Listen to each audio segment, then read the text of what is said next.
saw your Instagram live. Yes, ma'am. About your moment. But Jeffrey, what did you do when you got the news? What did I do? Yeah. Well, I received I know what I didn't do. I didn't break any screens because the news was good. I didn't watch the announcement. I just kind of stumbled around my house for a bit and had the phone on a coffee table, and it started to light up, and I said, okay, that's pretty good. They usually don't call with bad news like that. They might, but yeah, I could, I've got like the first 3 words there, and it was recognizable that it was positive. So, and I looked up on my wall, and there was a picture of my mother there, and we had a moment, and that was the first person I spoke with, because that was the person who made everything possible, including this. Yeah. Thank you for that. And Sterling, I liked your Instagram live because you said, you have won awards too, but you were like, I've been to the show, I've wanted to go to the show, but now it's different. Yeah. Talk about the difference that you feel right now. I mean, so I said in that Instagram, like, my son likes to make fun of me. Like, if I won an award or something, and I said, yo, Daddy got nominated for a SAG award. He's 12, so it's a 12-year-old's job to just sort of bring you down. And he's like, what's that, the silly-ass gorilla award? And I'm like, come on, dog. And I said, he said, when I got nominated for the SAG award, he goes, when you get nominated for an Oscar, then we'll talk about something, right? So a couple of days later, I was like, hey man, guess what happened? Daddy got nominated for an Oscar, and he goes, oh yeah? And then I showed him, like, people who were nominated, and he's like, oh, well, congratulations. He couldn't say anything else. I think that it's different in that, like, I had 126 text messages in the morning before I even answered the phone, and the level of excitement and enthusiasm. I'll put it this way, Cora, and I think this is true. I don't think there were any expectations in my mind in taking on this role that was a potential outcome from it. Yeah. I was in a great movie with a great part, with a great ensemble, and I was happy. So I think the other folks who are in their roles are like, oh, you know what, if we hit this note right, like this could be a potential sort of thing. So I feel like, as my mom would say, just blessed and highly favored to be invited. So that's it.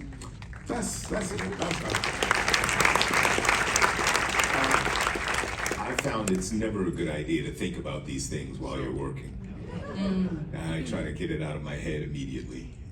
It's distracting from the moment. And as Sterling said, we were there doing this together. We're a little movie. 26 days. We shot this movie, and we didn't have a lot of resources. Yeah. Not a lot of resources, but we used the resource that is ourselves, and we brought a lot of that to it. So it's super gratifying. And not only that, it's super gratifying that it's our peers, it's our colleagues that said, you did okay.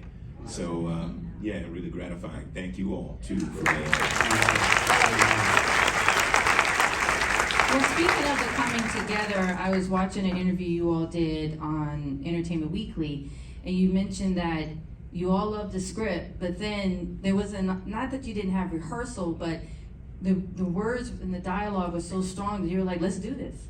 The freedom you all spoke of. We didn't have rehearsal money. We had aspirations for rehearsal, but not the finance. I think the script was so good, like you said, we were excited to be there. Also, like, little known, but we talked about it a little bit, the working title of the script that was given to us all initially was Fuck. And we were like, oh, I want to be in Fuck. Like, how do I do that? You know what I'm saying? So that was a good sort of like teaser, like, I should at least read this shit, it's called Fuck. So there was a real enthusiasm from Jump Street to help elevate this man's script and breathe life into it.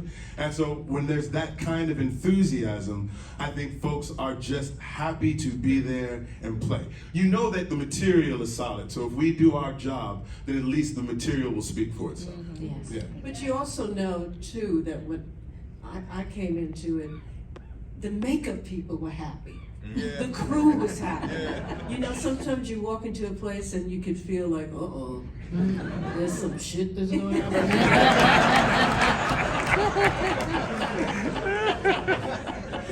But coming in, it was like I had been there for months, and you know, it was like, okay, I'm just waiting for my turn and to join the party. It was that kind of atmosphere. Was there any trepidation working with Cord? I mean, he was a first-time director.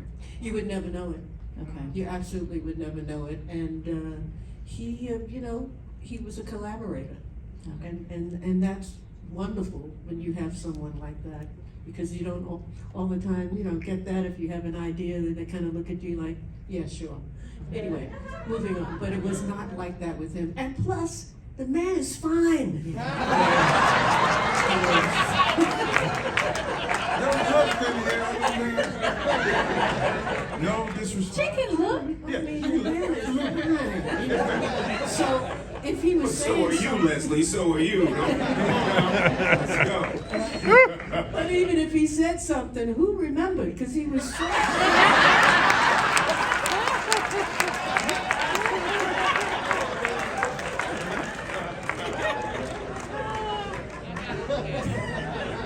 Well, speaking of him saying something, I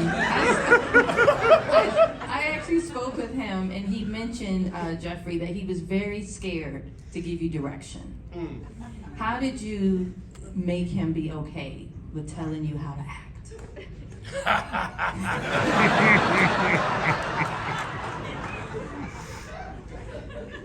Interesting question.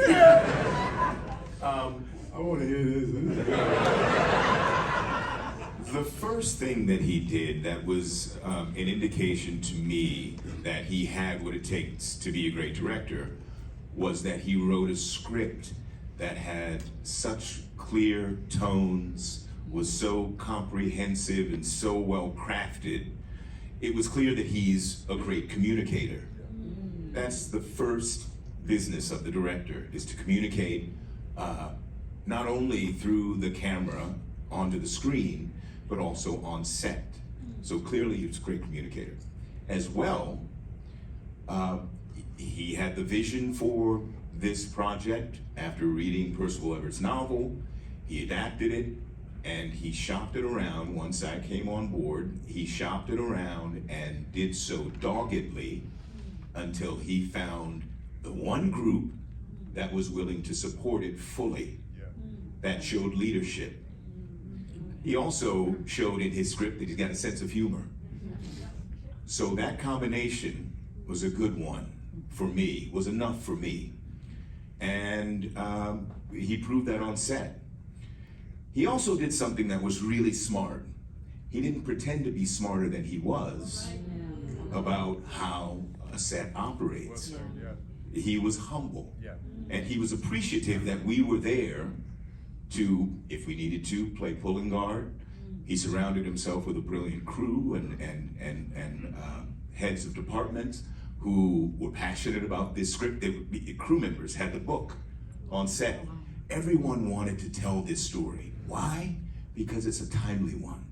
Because it's a story that's centered on conversations that everyone in this room have had in the last few weeks. Okay? This is central to the national dialogue right now. Everybody said, oh, you're a little movie. Yes, we're a little movie with a big story. This. And so Cord is also smart enough to be a fast learner. So he showed up. He allowed us to do what was needed to compensate for his lack of experience until he caught up, and he led us as a great director does, and he did so with, again, with a wonderful sense of humor. And as Leslie described, the first audience on a film set is the crew, and you got a sense as we were making our days, and we made every day. We got a sense that the crew was working with a little bit more pride in what they were doing. You got a sense that the quiet on set got a few degrees quieter, and that happens sometimes. You know that you might be onto something. There was such a wonderful sense of common purpose and joy working on this project. I think it shows on the screen. It was a rare one, and it began with Cord's vision, and it ended under his leadership. Thank you for sharing that.